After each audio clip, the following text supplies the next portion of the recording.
আমি আপনাদের সাথে আগের যেমন ছিলাম এখনো আছি, সামনেও থাকবো।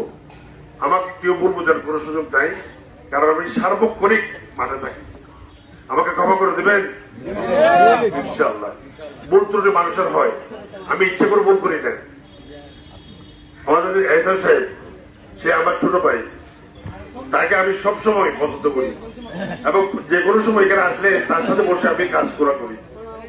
শাহজাহান মনির, এই যে আমাদের মুজিবুর রহমান চেয়ারম্যান, আমার জামাই, এই সার্বক্ষণিক যে কোনো বিপদ আপদে যদি কিছু লাগে বা কিছু বলতে হয় আমার সাথে কনসাল্ট করে।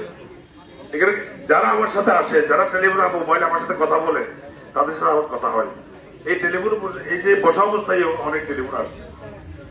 সুতরাং ভাই বন্ধুরা, মা বোনেরা, আমার নির্বাচন 8 মে আনারবার্কার সমর্থনে, আনারবার্কাতে একটা ভোট দিয়ে আমাকে নির্বাচিত করবেন।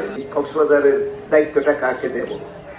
যার কাছে কিছু অভিজ্ঞতা আছে, সম্মান আছে, ব্যক্তিত্ব আছে, এরকম লোককে দিতে হবে।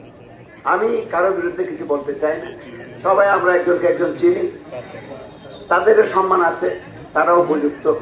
তারপরে যেহেতু আমরা আওয়ামী লীগ করি, আওয়ামী লীগের একটা সিদ্ধান্ত আছে, আমরা জেলা আওয়ামী লীগ সিদ্ধান্ত নিয়েছি। আমাদের জেলার সাধারণ সম্পাদক মহোদয়, যেহেতু কক্সবাজার জেলা, এই উপজেলা অত্যন্ত গুরুত্বপূর্ণ একটা উপজেলা, আমরা কুরুশকুল, বারোয়াখালী, চৌকলদন্ডি, এদিকে আছে পৌরসভার, আমরা সবাই মিলে আমরা মুজিব ভাইকে আমরা নির্বাচিত করবো।